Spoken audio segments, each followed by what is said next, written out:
السلام علیکم ورحمۃ اللہ وبرکاتہ صاحبوں، کچھ دوستوں نے عائزہ نام کا مطلب پوچھا ہے۔ تو عائزہ لکھنے کے دو طریقے ہیں، ایک ہے زا کے ساتھ اور ایک ہے ذال کے ساتھ۔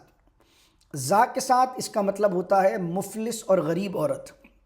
اسی طرح اگر زا کے ساتھ لڑکے کا نام عائز ہے تو مطلب ہوگا مفلس اور غریب مرد۔